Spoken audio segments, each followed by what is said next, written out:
ഇന്ന് ആദ്യമേ നല്ല ഹാപ്പിയാണ്. കുറച്ച് കഴിയുമ്പോൾ ഹാപ്പിയൊക്കെ മാറും. ഇന്ന് അവൻ 1.5യുടെ വാക്സിൻ എടുക്കാൻ പോവുകയാണ്. വേണ്ട, ഇയാൾ ദേഷ്യം കാണിക്കുന്നതാണ് കേട്ടോ ഇങ്ങനെ.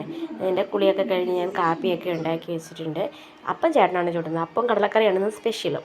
പിന്നെ രാവിലെ ചേട്ടനാണെങ്കിൽ ചായ വേണമെന്ന് പറഞ്ഞിട്ട് പോയി ബൂസ്റ്റൊക്കെ വാങ്ങിച്ചുകൊണ്ട് വന്ന് ബൂസ്റ്റ് ചായ ഇട്ടതിൻ്റെ അടയാളമാണ് ഇവിടെ ഈ നിരന്നിരിക്കുന്നത്. ഇനി ഇതൊക്കെ വൃത്തിയാക്കിയിട്ട് വേണം ബാക്കി പരിപാടികൾ തുടങ്ങാൻ. പിന്നെ അപ്പവും കടലക്കറിയും കൂടെ എടുത്ത് വെച്ച് ആദ്യം മോന് കൊടുക്കാനാണ് എടുത്ത് വെച്ചത്. അപ്പം ഞാനിങ്ങനെ വീഡിയോ എടുത്തപ്പോൾ അവനിങ്ങനെ നോക്കുമായിരുന്നു. അമ്മ എന്ത് തേങ്ങയായി പറയുന്നതെന്നുള്ളൊരു മട്ട്.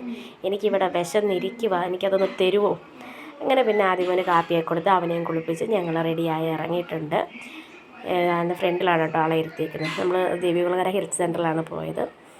അങ്ങനെ കുറേ നേരമൊക്കെ അടങ്ങി ഭയങ്കര കളിയായിരുന്നു. കുത്തി കഴിഞ്ഞപ്പോഴത്തേക്ക് ആളുടെ സ്വഭാവം എന്താ മാറിയിട്ടുണ്ട്. പിന്നെ ആൾ ഭയങ്കര കരച്ചിലായിരുന്നു. ഇന്ന് രാത്രിയിലൊക്കെ കരച്ചിലും പിന്നെ വലിയ കുഴപ്പമില്ലാതെ ഉറങ്ങിയൊക്കെ ചെയ്ത്. പിറ്റേന്നൊക്കെ ആയപ്പോഴത്തേക്ക് ആൾ നല്ല മൂഡൊക്കെ ആയിട്ടുണ്ട്. രാവിലെ ചെറുതായിട്ട് നടക്കാനൊക്കെ തുടങ്ങി. ഉച്ചയൊക്കെ ആയപ്പോഴത്തേക്ക് പതുക്കെ കളിക്കാനും ഒക്കെ തുടങ്ങിയിട്ടുണ്ട്. ഇപ്പോൾ അകത്തിരിക്കുന്നേ ഇല്ല, തീരെ കളിക്കണമായിരുന്നൊക്കെ. അങ്ങനെ പിന്നെ പുറത്തൊക്കെ നല്ല ഓടിക്കളിക്കുമായിരുന്നു. അപ്പോൾ ഇത്രയേ ഉള്ളൂ വീഡിയോ.